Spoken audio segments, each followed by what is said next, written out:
All right, so this is chapter 14 in the novel Insignificant Events in the Life of a Cactus. My parents weren't in the apartment when Connor and I got there. You want a snack? I asked him as we entered the tiny kitchen.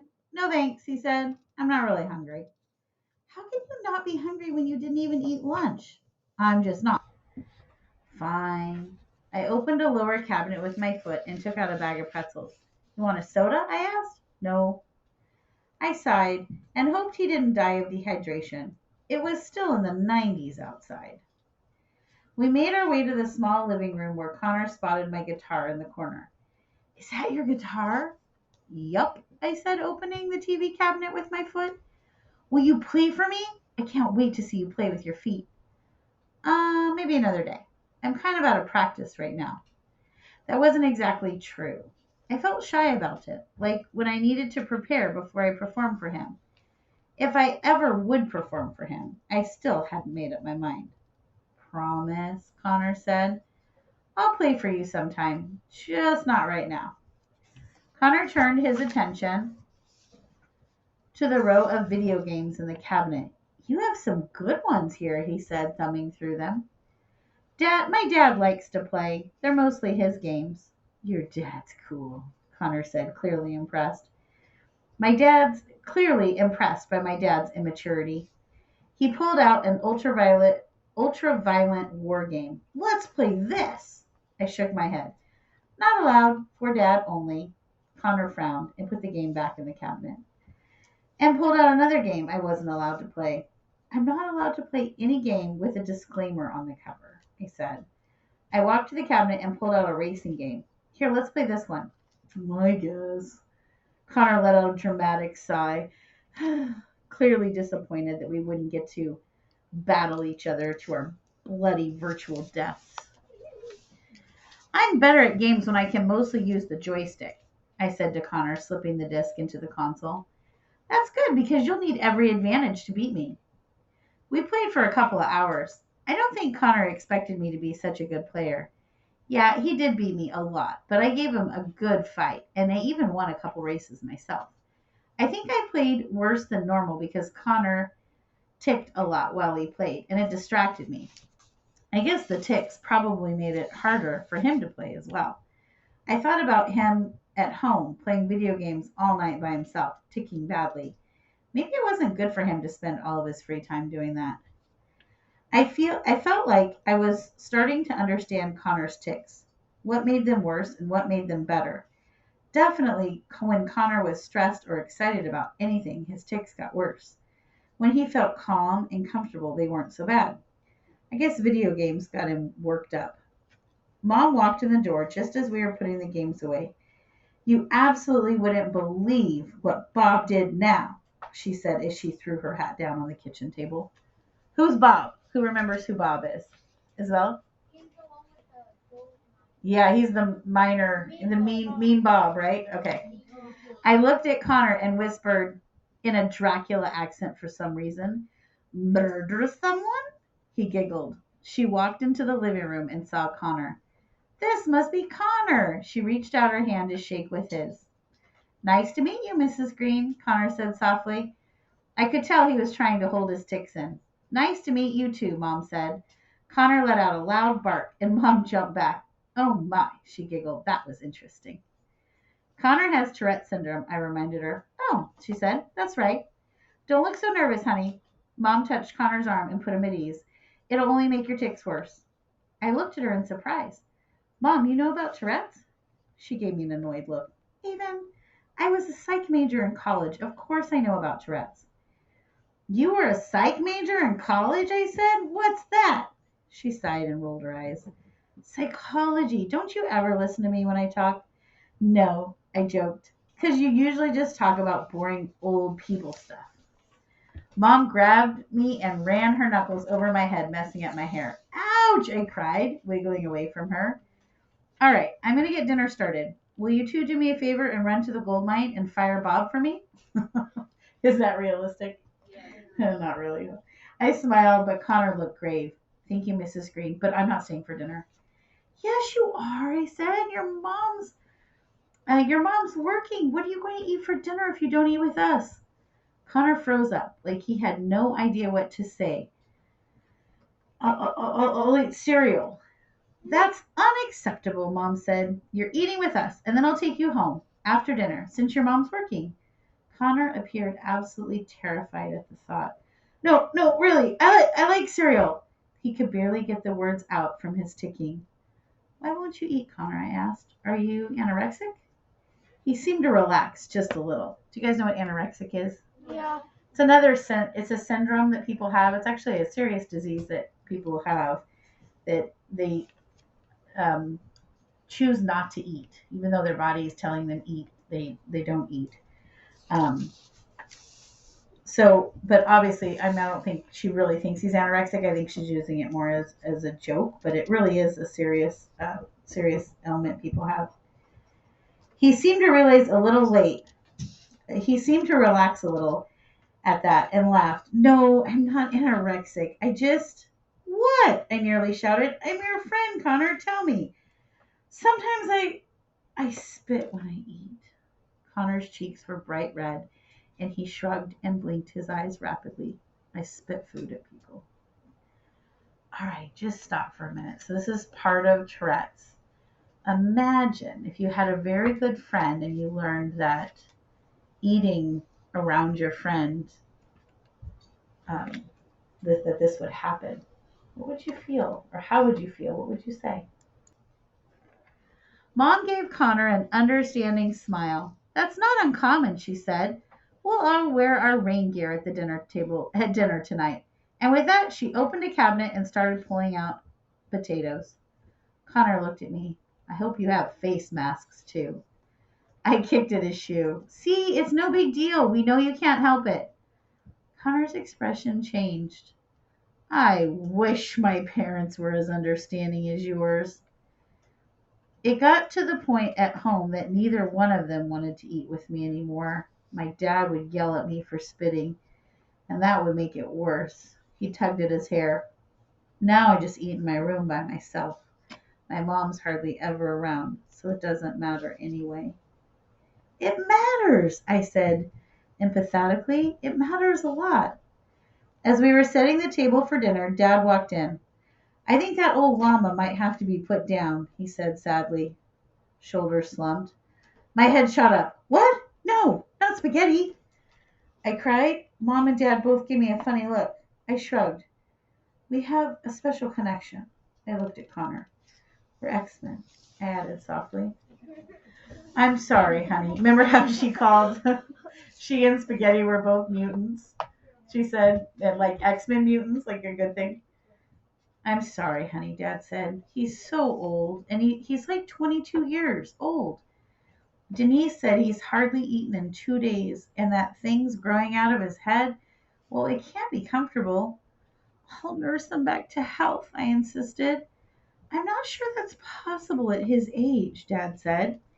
Anyway, we can talk about it later. The vet's coming tomorrow, and we'll see how he does over the next few days.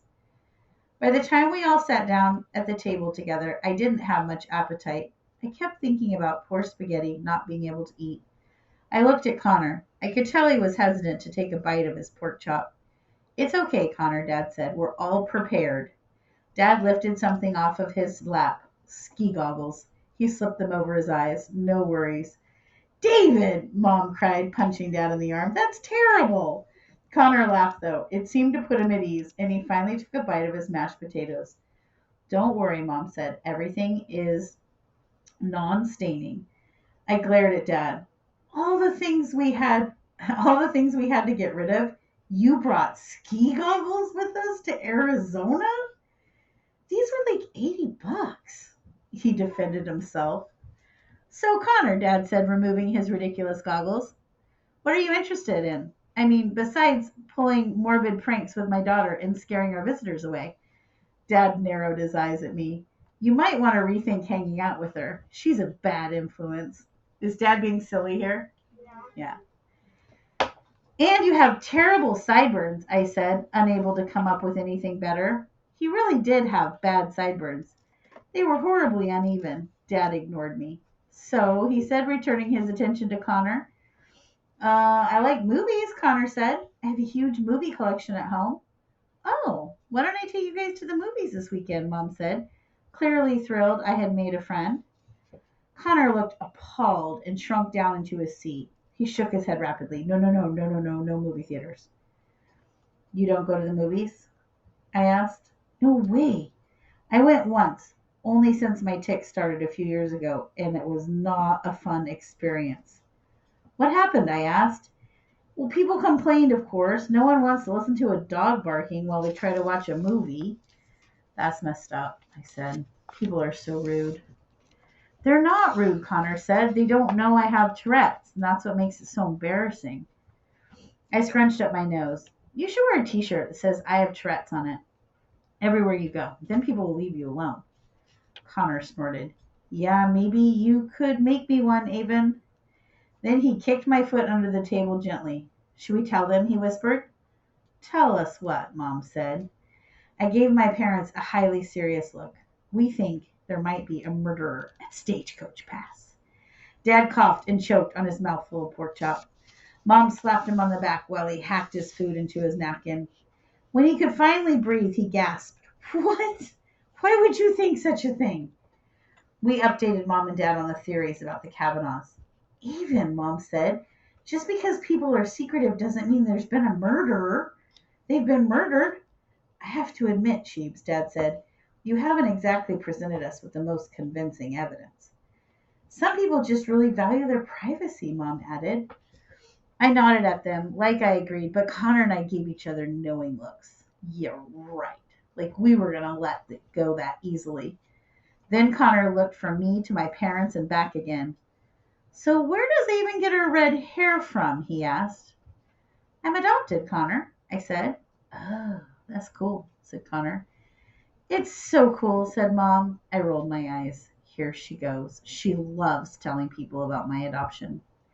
Connor looked at Mom with interest, so she took that as her cue to tell the story for the millionth time. How many of you have a story in your family that Mom or Dad likes to tell over and over and over again?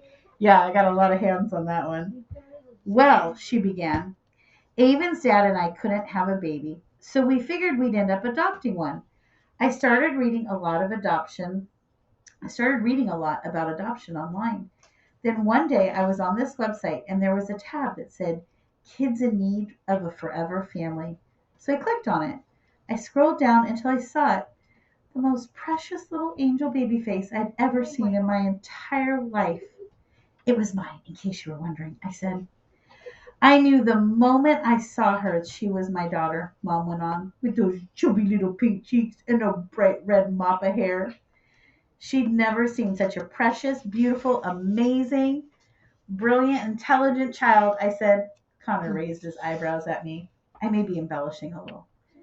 No, she's not at all, Mom said. I knew right at the moment I saw her that I was looking into the face of my daughter.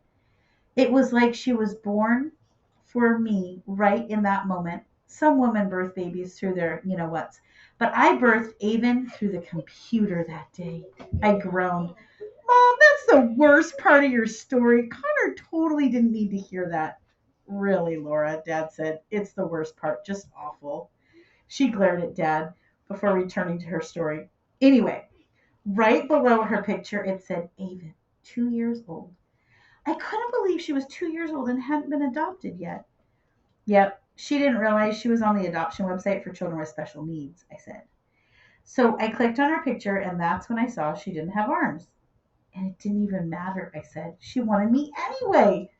Mom gave me her gushy, lovey face. So I broke the news to her dad that night at dinner. Yeah, Dad said. She told me my future daughter was a beautiful redhead. Oh, and also that she didn't have arms. How'd you feel about that? Connor asked. Well, I was surprised, of course. But once I saw her, I agreed wholeheartedly. She was our daughter. Dad gave me his own version of the gushy, lovey face.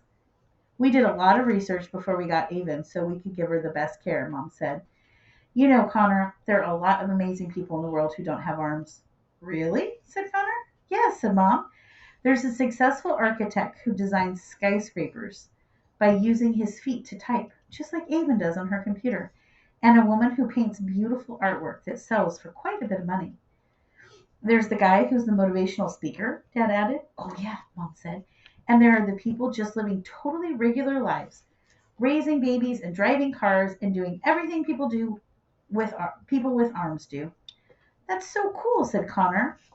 Remember when we visited that teacher? Oh, what was his name? Ooh, Carl, Dad said to Mom. We found him through this website, Mom told Connor. It was called Unarmed Education. We had to drive all the way to Colorado to meet him, but it was so worth it. He showed us how he did all kinds of things, Dad said. He even drove us to the grocery store. Yeah, Mom laughed. David chewed his fingernails the whole way there. Can you blame him? Dad asked Connor. Anyway, Mom said, he shopped for food all on his own, and he made us a lovely dinner with his feet. We knew Avon would be able to do all these things and more. When we finally got her, though, she couldn't do anything. Mom threw her arms up in exasperation. Her foster families had done everything for her. Bathed her, fed her, brushed her teeth. She just sat around like a slug, waiting to be cared for, like the Queen of Sheba. Queen of Sheba, Dad reiterated. Or Shebes for short. So remember how Dad calls her that as a nickname? I rolled my eyes, and this was when Mom's full-time job became teaching Avon how to do stuff.